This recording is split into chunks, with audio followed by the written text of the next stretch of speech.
मैं समझता हूँ लिटिल किटी, वैसे भी सेमेट्री वो जगह है जहाँ सभी डेड बॉडीज को रखा जाता है इससे पहले कि वो खराब होना शुरू हो जाएं। कैसे? वेल, ये सवाल है बहुत डरावना। लेकिन चलो इसे समझते हैं विज्ञान के नजरिए से, और मैं बताना चाहूंगा तुम्हें और अपने दोस्तों को कि मरने के बाद आखिर हमारे शरीर के साथ क्या होता है। Zoom in. मृत्यु सबकी होनी है और अब तक कोई भी इस कुदरती प्रक्रिया से बच नहीं पाया है, इंसानियत की शुरुआत से ही। जी हां, हालांकि मरने से सबको डर लगता है। मरने के बाद शरीर का क्या होता है, यह जानना भी दिलचस्प है। जब इंसान सांस लेना बंद कर देता है तो उसके दिल की धड़कन रुक जाती है और दिमाग काम नहीं करता। डॉक्टर उसे मृत घोषित कर देते हैं और शरीर मरने के बाद फौरन ही खराब होना शुरू हो जाता है। जैसे ही किसी की मृत्यु होती है, उसके शरीर में खराब होने की पहली स्थिति तुरंत शुरू हो जाती है, जो है प्राइमरी फ्लैसिडिटी, जिसमें इंसान की मांसपेशियां रिलैक्स करती हैं, जबड़े ढीले हो जाते हैं, पलकों का तनाव खत्म हो जाता है और वो बंद हो जाती हैं। इसके साथ ही शरीर की गर्माहट खत्म होने लगती है, क्योंकि इसका टेम्परेचर अपने आसपास की जगह से मैच करने के लिए कम होने लगता है। और इस प्रक्रिया का नाम काफी डरावना है और इसे कहा जाता है डेथ चिल।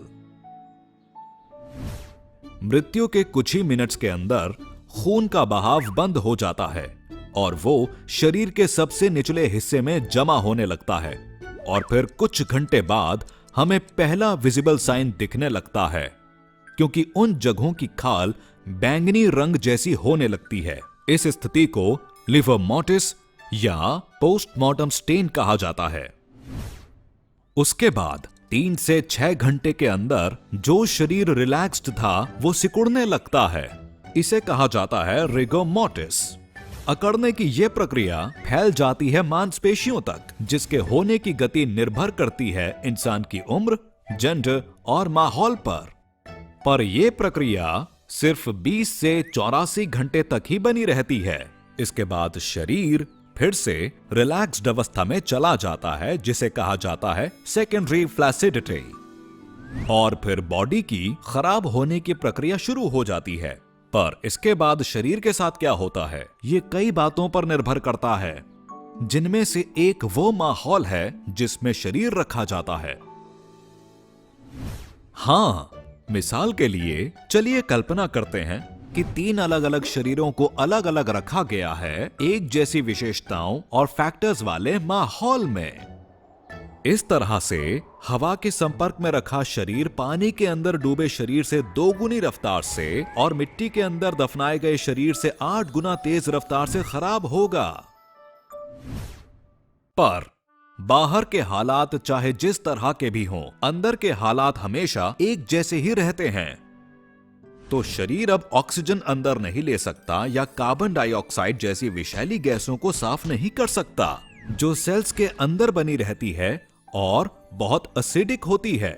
ये एसिड नष्ट कर देता है सेल के सैक को, जिसके अंदर मौजूद एंजाइम्स सेल को अंदर की तरफ से खाने लगते हैं, जिससे शरीर के ऊपर फ्लूइड भरे छाले से बनने लगते हैं। क्योंकि ये फ्लूइड पोषक तत्वों से भरपूर होता है, इसलिए ये माइक्रो ऑर्गेनिजम्स जैसे फंगाई और बैक्टीरिया को आकर्षित करता है जो हमारी बॉडी में है।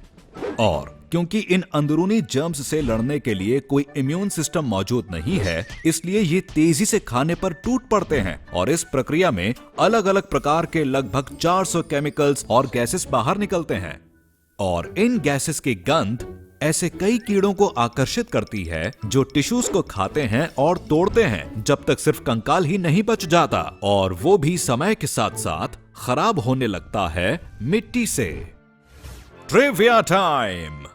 क्या आप जानते हैं जब किसी इंसान की मृत्यु होती है तो उनके सुनने की शक्ति सबसे आखिर में जाती है। साथ ही शारीरिक व्यायाम ना करना प्रिवेंटेबल डेथ की सबसे बड़ी वजहों में से एक है पूरी दुनिया में। इसलिए सेल फोन्स से दूर रहना बहुत जरूरी है। साथ ही खेलना, व्यायाम करना जरूरी है अगर आपको लंबे समय तक जीना है। तो आज के एपिसोड से आपने कुछ नया जरूर सीखा होगा। अगली मुलाकात तक मैं डॉक्टर बायनॉक्स ज़ूमिंग आउट।